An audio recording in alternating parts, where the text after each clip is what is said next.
পশ্চিম বাংলায় শুধু হিন্দুরা নয়, হিন্দু দেবীর মন্দির কোনোটাই আজকে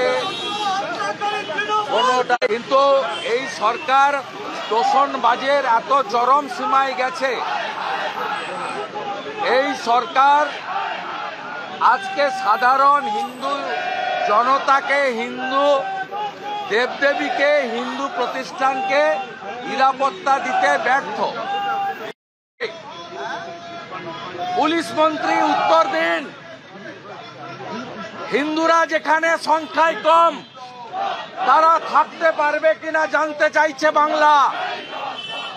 উলবেড়িয়াতে ভারত জেতার জন্য একটি ক্লাব আতশবাজি ফাটিয়ে তার স্পিকার বিধানসভার ভিতরে আমাদের মুলতবি প্রস্তাব, বক্তব্য, আলোচনা, আমাদের কথা রেকর্ড করাতে দেবে না।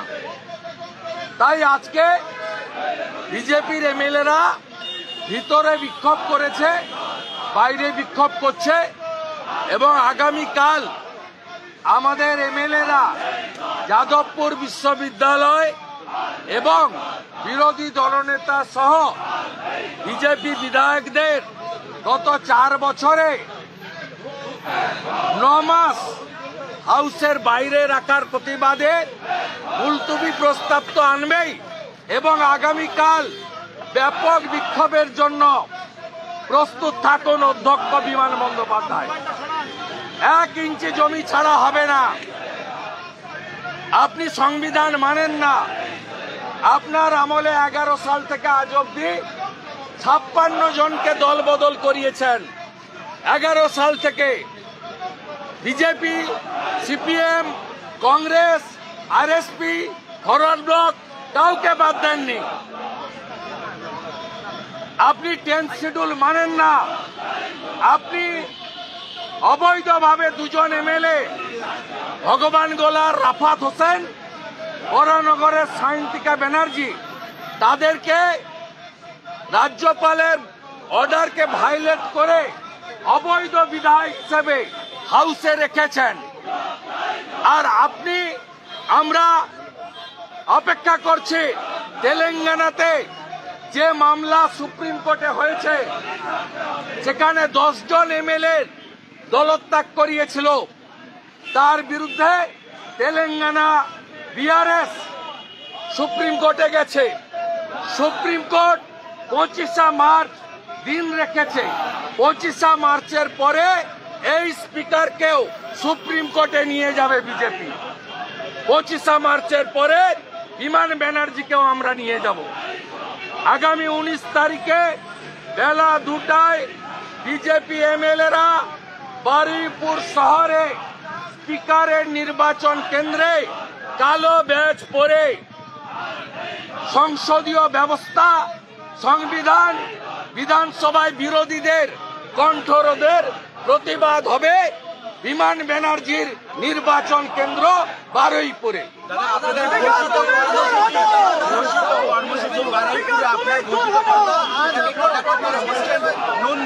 নন্দীগ্রাম থেকে পশ্চিমবঙ্গের বাইরে নাকি? নন্দীগ্রাম থেকে পশ্চিমবঙ্গের বাইরে নাকি? বারুইপুরটা যদি পশ্চিমবঙ্গের ভিতরে হয়, নন্দীগ্রামটাও পশ্চিমবঙ্গের মধ্যে। ওনারা ভারতীয়ত্বে নেই, সংকীর্ণ রাজনীতি, হীনমন্যতায় ভুগছে। মুসলমান ভোটে জেতেন, বড় বড় কথা। আপনাকে হারাবো, বিমান ব্যানার্জিকে হারাবো, ভবানীপুরে মমতাকে হারাবো, আর বারুইপুরে বিমান ব্যানার্জিকে হারাবো, যার একটা চোখ বন্ধ।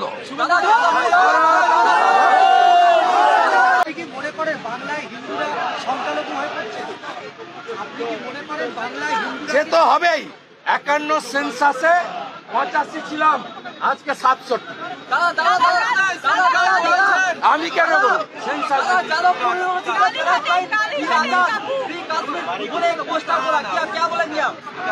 इसके लिए सरकार और पुलिस जिम्मेदार।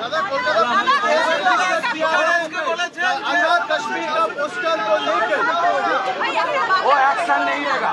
जिस दिन मेरा ऊपर हमला हुआ था, आरएसएफ आरएसएफ का लड़का लोग क्या बताया in front of everybody, we are Maoist.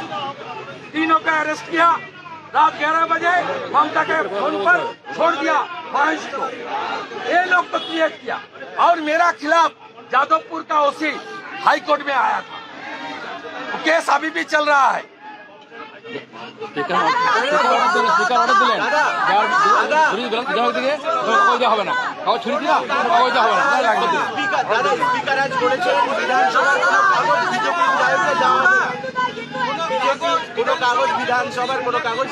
খুব ভালো, এটা তো উনি যা করছেন rarest of the rarest speaker. যে স্পিকার বাবা সাহেব আম্বেদকরের সংবিধান মানে না, তার কাগজ আমাদের লাগবে না। আমরা পকেটে কাগজ নিয়ে যাব, কাগজ ছিঁড়বো আর ওই স্পিকারকে দিয়ে আসবো। প্রত্যেক দিন এক দিস্তা করে কাগজ বিজেপি নিয়ে যাবে, ওকে দিয়ে আসবো কাগজ, ওর কাগজ লাগবে না।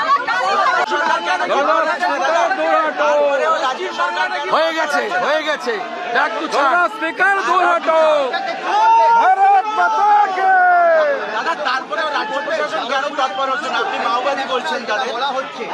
আমরা পরশুদিন হাইকোর্টের পারমিশন নিয়ে যে মিছিল করেছি তাতেও বলেছি যে যাদবপুর বিশ্ববিদ্যালয়কে অ্যান্টি ন্যাশনাল হাব তৈরি করেছি। আমি 23 সালে ইনজোর্ড হয়েছি, অ্যাটাক হয়েছি আরএসএফ এর দ্বারা। তারা ডাইরেক্ট বলেছে আমরা মাওবাদী। 3 জনকে অ্যারেস্ট করেছে, রাত্রি 11টায় ওদের ছেড়ে দেওয়া হয়েছে পুলিশ মন্ত্রীর নির্দেশে।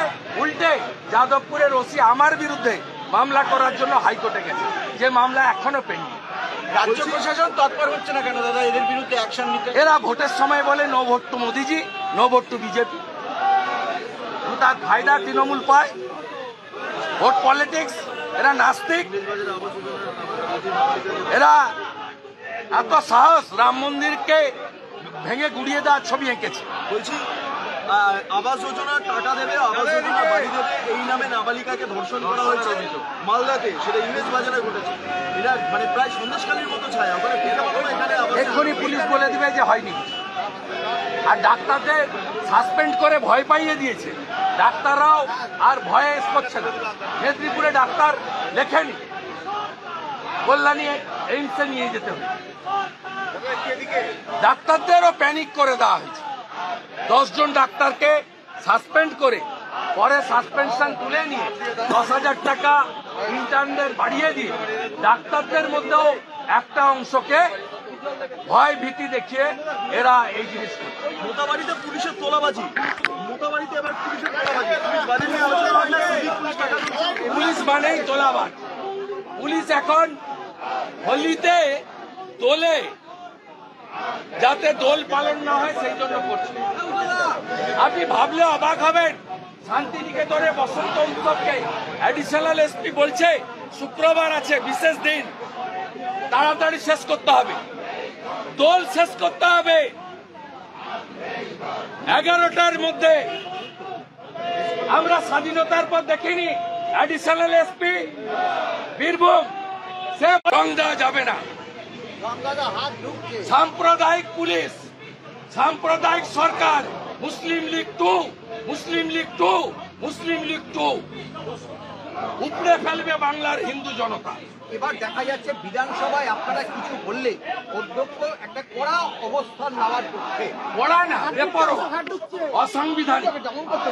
অধ্যক্ষ এই কাজ কেজরিওয়াল করেছিল। বিজেন্দ্র গুপ্তা একা বিজেপির এমএলএ ছিলেন, বাইরে ফেলেছিলেন।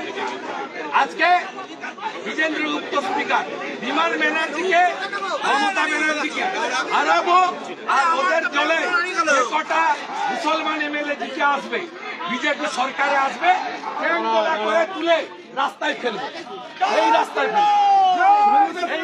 ফেলবো 10 মাস পরে এই রাস্তায় ফেলবো। তৃণমূল কংগ্রেস বলছে আপনাদের আরো অনেক বিধায়ককে তারা নিয়ে নেবে। বাইরে বলবে তৃণমূল, ভিতরে বিজেপি। তো আমরা সত্য, ভিতরে তো সত্য। যখন ভোট হয় উঠে পালিয়ে যায়। আমরা ওয়ান ফাইন মর্নিং হুইপ দেবো, হসপিটালে ভর্তি হতো। মুখ্যমন্ত্রী বলে মুকুল, ও তো বিজেপিতে আছে। স্পিকার বলে সুমন কাঞ্জিলাল, ও তো বিজেপির মেম্বার। আমাদের তো সংখ্যা কমেনি। আমরা সত্য। যদি বাপের বেটা বা বেটি হন, বুকের পাটা থাকে, বিধানসভার ভিতরে দাঁড়িয়ে বলুন না আমি তৃণমূল, বলুন। যাবো, শুধু তেলেঙ্গানার অর্ডারের জন্য অপেক্ষা করছি। দাদা মদন মিত্র বলছেন পুলিশ কাজ করে না, কি বলবেন? ওর কথার উত্তর দেবো না, ওটা মাতাল। পুলিশ কাজ করে না বলছে। মদনা হচ্ছে একটা রেজিস্টার্ড মাতাল, ওর কথার উত্তর দেবো। আমাদের ভিডিও ভালো লাগলে লাইক এবং শেয়ার করুন। কমেন্ট সেকশনে গিয়ে জানান আপনাদের মতামত। আরও ভিডিও পেতে আমাদের চ্যানেল সাবস্ক্রাইব করুন এবং প্রতি মুহূর্তে খবরের আপডেট পেতে প্রেস করুন বেল আইকন।